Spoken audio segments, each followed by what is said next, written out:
Мамлекеттик тил маселеси мамлекеттин эң маанилүү маселеси. Мына жакында токтом чыгардыңыз, коомчулук кызуу талкуулап, кош колдоп жатат. Бирок чала молдо дин бузат, чала кыргыз тил бузат дегенде тил бузган баардыгы өзүңүздүн өкмөтүндө. Президентибиз Алмазбек Шаршенович 2014-жылы мамлекеттик тилди өнүктүрүү боюнча чоң жарлык чыккан, аткаруу бийлиги аны аткарууга программа кабыл алган, ага 493 миллион сом каралган. 2015-жылы 243 миллион каралса, 67 миллион өздөштүрүлгөн. 2016-жылы 174 миллиондон 23 миллиону, 2017-жылы 210 миллион 42 миллион өздөштүрүлгөндө, калгандары эмнеге өздөштүрүлбөй жатат? Адылбек Алишович, эмне үчүн өздөштүрүлбөй калды?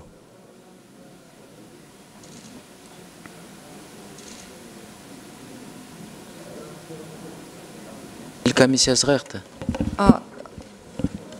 Рыскелди Чыныбекович, бул бир нече... Жок, сиз толук жооп бере албайсыз, мен түшүнөм буну. Бул боюнча жогорку кеңеште жумушчу топ түзүлгөн, төраганын протоколдук тапшырмасы бар. Биз иликтеп чыктык, жиликтеп чыктык.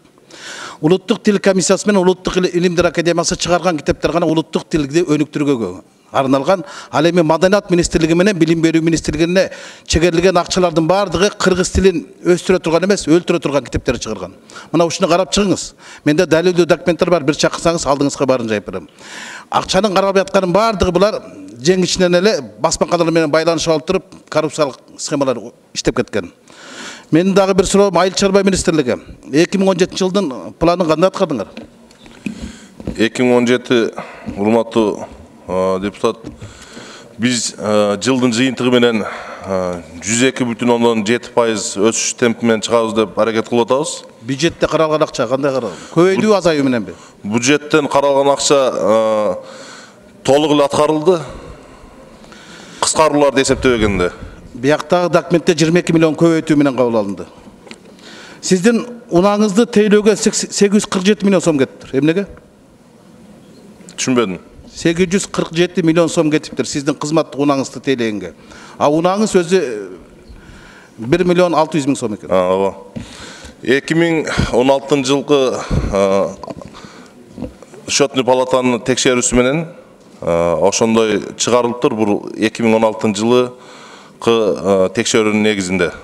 А эмне айдоочуңуз начальник управлениянын деңгээлинде айлык алат? Bir günde 70 litre benzin, ay. 1,5 tonna benzin. 700 litre. Вертолетко жетет го бул.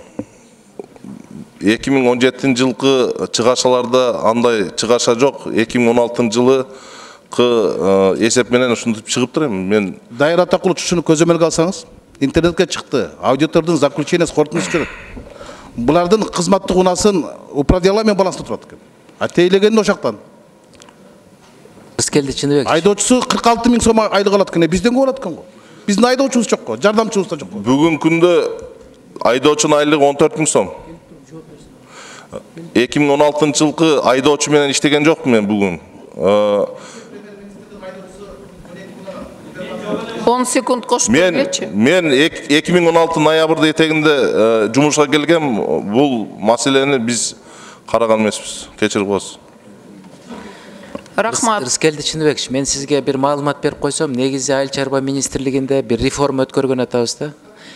5600 киши иштейт экен Айыл чарба министрлигинде. Анан жана функциональный обязанностьтар, башка нерселердин баары чаташып калыптыр да, көп нерсе. Ошонун баарын карап чыгабыз буюрса. Анан жана ГТЦ деген эл аралык уюм бар эмеспи, жана немистердин уюму. Ошолор азыр жана функциональный анализ жазаптыр. Ошо анализдин негизинде азыр биз дагы изилдеп атабыз буюрса. Ал жерде өзгөрүүлөр болот. Жакынкы айларда өзгөрүүлөр болот. Рахмат.